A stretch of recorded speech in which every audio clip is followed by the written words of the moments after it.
Ingin tambah ilmu dan wawasan Islam meskipun di rumah aja?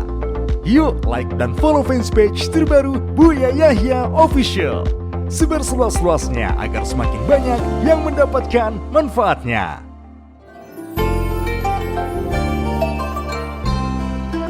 Assalamualaikum warahmatullahi wabarakatuh. Assalamualaikum. Allahumma sholli ala Sayyidina Muhammad wa ala Sayyidina Muhammad.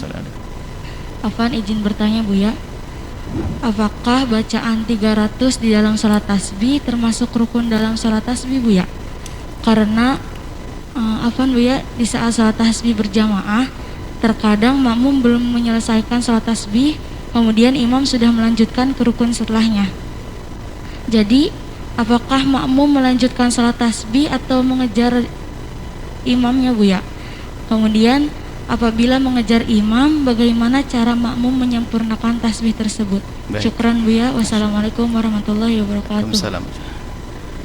Disebut sebagai rukun sholat tasbih, tapi bukan sebagai rukun sholat. Rukun sholat tasbih maksudnya apa? Agar disebut sebagai sholat tasbih harus dipenuhi dengan tata aturan sholat tasbih. Kalau tidak, maka tidak akan disebut sebagai sholat tasbih, akan menjadi sholat sunnah yang lainnya. Jadi maksudnya rukun, maksudnya agar disebut, bisa saja kita katakan rukun, memang tidak ada ulama mengatakan itu rukun. Akan tapi agar disebut sebagai sholat tasbih, maka membaca tasbihnya seperti itu dalam riwayat 300. Nah, maka dari itu siapapun yang tertinggal di rakaat yang pertamanya, maka ditambal, sebagian mengatakan diqadha, di kapan saja, yang penting menjadi genap 300.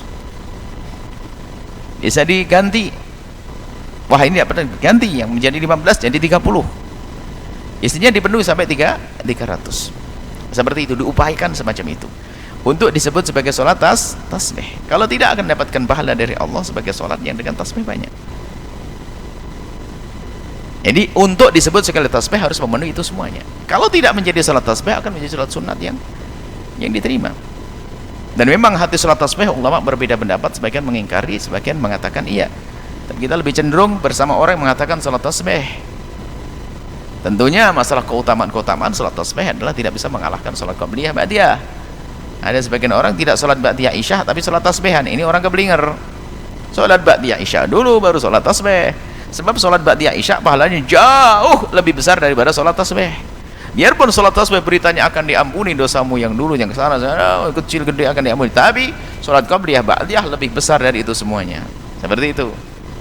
Tapi kalau orang punya rutin sholat tasbih, laksanakan, karena itu adalah biarpun seumur hidup sekali, kalau bisa, kalau tidak ya kalau bisa setiap hari, kalau nggak bisa seminggu sekali, kalau nggak bisa sebulan sekali, kalau bisa setahun sekali, kalau nggak bisa jangan mati kecuali sudah sholat duha, sholat tasbih.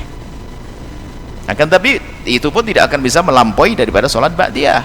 Sengaja kami ingatkan, ada orang rajin sholat tasbih tapi nggak ba'diyah isya, ya kan?